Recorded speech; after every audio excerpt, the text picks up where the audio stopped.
Election commission का मखसूस नशिस्तों से मुतालिक सुप्रीम कोर्ट के मुख्तसर फैसले पर ही नज़रसानी अपील दायर करने का फैसला।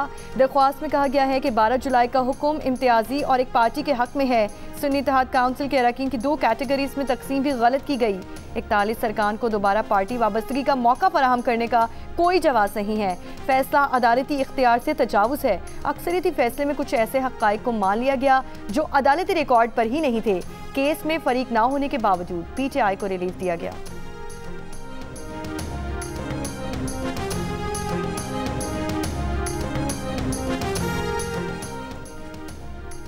तहरीक इंसाफ ने इलेक्शन एक्ट तरमीमी बिल सुप्रीम कोर्ट में चैलेंज कर दिया। बैरिस्टर गौहर अली खान ने आईनी दरख्वास्त सुप्रीम कोर्ट में दायर कर दी। दरख्वास्त में सदा की गई है कि सुप्रीम कोर्ट इलेक्शन एक्ट तरमीमी बिल को कलअदम करार दे। तहरीक इंसाफ ने वकील पीटीआई सलमान अकरम राजा के जरिए आर्टिकल 184(3) की दरख्वास्त सुप्रीम कोर्ट में दायर कर दी।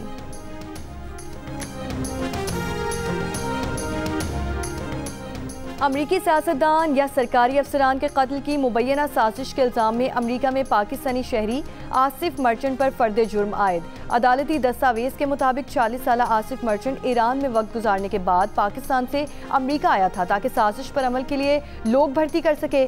आसिफ मर्चेंट जिन किराए के कातिलों से राब्ते में था वो दरअसल अंडर कवर FBI एहलकार थे।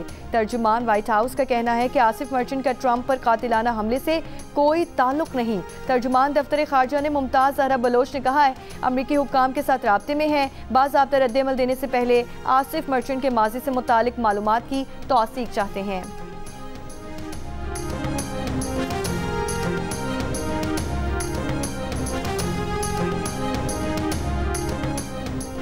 हुकूमत पाकिस्तान और अवाम बांग्लादेशी अवाम के साथ खड़े हैं। बांग्लादेश की सूरत हाल पर हुकूमत पाकिस्तान का पहला बाज़ाब्ता बयान सामने आ गया। तर्जुमान दफ्तर खारजा का कहना है कि उम्मीद है बांग्लादेश में हालात पुरअमन और तेज़ी से मामूल पर आएँ। यकीन है बांग्लादेशी अवाम का जज्बा और इत्तेहाद इन्हें हम आहंग मुस्तकबिल की तरफ ले जाएगा।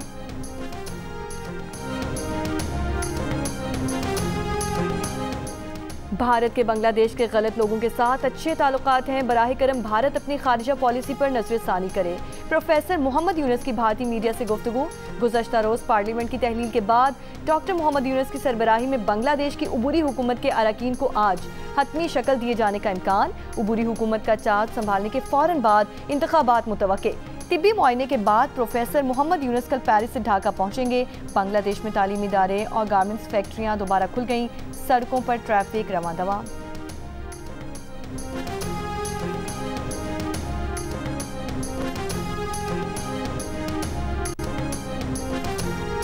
रावलपिंडी में 2 बच्चे पानी में डूब गए। 5 साल का बच्चा बुसान खान रोड पर, 8 साल की बच्ची अडियाला रोड पर नाले में डूब गई।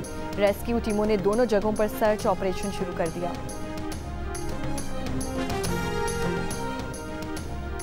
शहीद ASI मोहम्मद नज़ीर की नमाज जनाजा लाहौर पुलिस लाइन्स कला गुजर सिंह में अदा कर दी गई। मोहम्मद नज़ीर गुज़श्ता रोज़ छापे के दौरान जराइम पेशा नासिर की फायरिंग से शहीद हुए।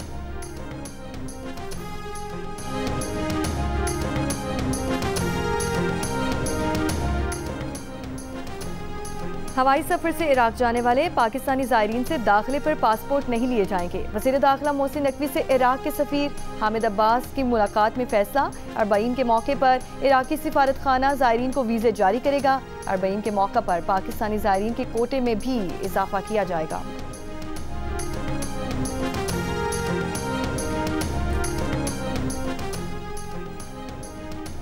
मेयर कराची का शहर की सड़कों की अबतर सूरत हाल पर नोटिस। KMC के महकमा इंजीनियरिंग की जानिब से प्रोजेक्ट डायरेक्टर को मुरासला जारी। 1 हफ्ते में रिपोर्ट तलब। मुरासले में कहा गया है कि वर्ल्ड बैंक प्रोजेक्ट के तहत जिन सड़कों को बेहतर किया गया, बारिशों के दौरान उनकी अबतर हालत के बायस शहरियों को दुश्वारियों का सामना है।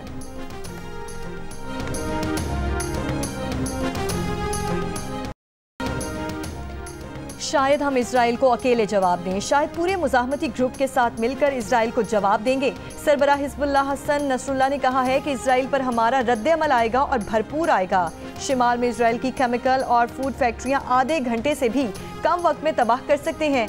हसन नसरुल्लाह के बयान के बाद इजरायली कस्बों में खतरे के सायरन बज गए। अमरीकी वज़ीर दिफा लॉयड ऑस्टिन ने कहा है कि अमरीका मशरिक़ वस्ता में अमरीकी एहलकारों पर हमले बर्दाश्त नहीं करेगा। उन्होंने कहा कि हमें यकीन है कि इराक में अमरीकी फ़ौजियों पर हमले के पीछे ईरानी हिमायत याफ्ता मलेशिया का हाथ था। गुज़श्ता रोज़ इराक की अल असद एयरबेस पर रॉकेट हमला हुआ था, जिसमें कई एहलकार जख्मी हो गए थे।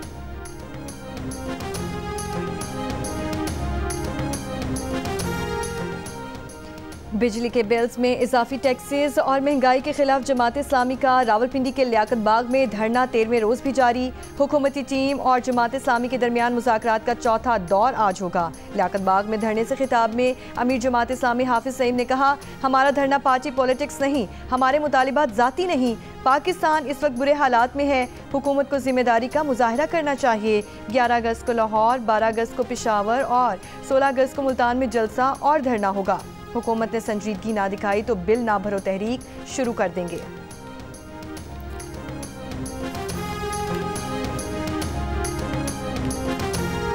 गवादर में बलोच एकजहती कमेटी और हुकूमत के दरमियान मुज़ाकरात में डेडलॉक बरकरार। नेशनल पार्टी के सरबराह डॉक्टर अब्दुल मालिक बलोच का वज़ीर आज़म, वज़ीर आला और स्पीकर कौमी असम्बली से राबता।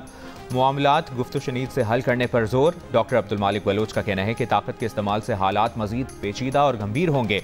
हुकूमत सब्र तहम्मुल से मामलात मुज़ाकरात के जरिए हल करे।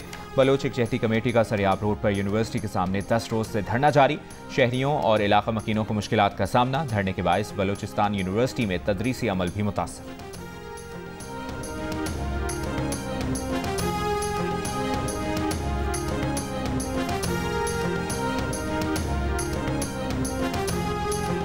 अट्ठाईसवीं chief of naval staff golf championship कल से कराची में शुरू होगी। चैंपियनशिप में रिकॉर्ड 650 गोल्फर्स एक्शन में होंगे।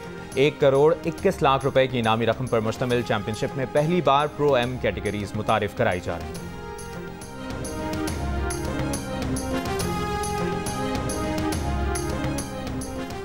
दिल का रिश्ता ऐप ने एक और संगे मील तय कर लिया। सारिफीन की तादाद 40 लाख हो गई।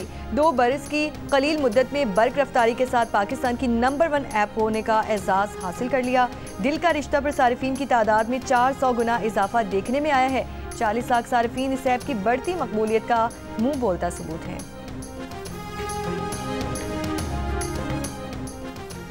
60% पाकिस्तानी फेसबुक, इंस्टाग्राम, टिकटॉक समेत दीगर समाजी राबतों की ऐप से दूर, कोई अकाउंट ना होने का कहा। अलबत्ता 40% ने इन ऐप्स पर अकाउंट होने और भरपूर इस्तेमाल करने का बताया। गैलप पाकिस्तान ने नया सर्वे जारी कर दिया। सर्वे के मुताबिक इन ऐप्स पर 30 साल से कम उम्र के 62% पाकिस्तानी नौजवान ज्यादा फाल हैं, जबकि 30 साल से ज्यादा उम्र के सिर्फ 30% पाकिस्तानी मुतहरिक हैं। सोशल मीडिया ऐप्स के इस्तेमाल में पाकिस्तानी मर्द खवातीन से भी आगे। मर्दों में 45%, जबकि खवातीन में 35% ने फेसबुक, इंस्टाग्राम और टिकटॉक इस्तेमाल करने का कहा। ऐप्स के जरिए ऑनलाइन दोस्त बनाने का भी 22% पाकिस्तानियों ने बताया, जबकि 76% ने कहा उन्होंने कोई ऑनलाइन दोस्ती नहीं की।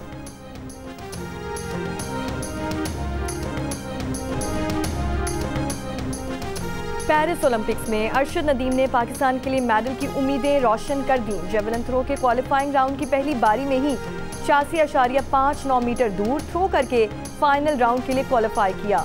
इससे पहले नीरज पहले और अरशद नदीम चौथे नंबर पर थे। अरशद नदीम का भारतीय हरीफ नीरज चोपड़ा के लिए नेक तमन्नाओं का पैगाम। शाहिद अफरीदी, शाहीन शाफरीदी, साजिद हसन, फाखर और महविश हयात समेत कई सितारों का अरशद नदीम के लिए नेक तमन्नाओं का इजहार।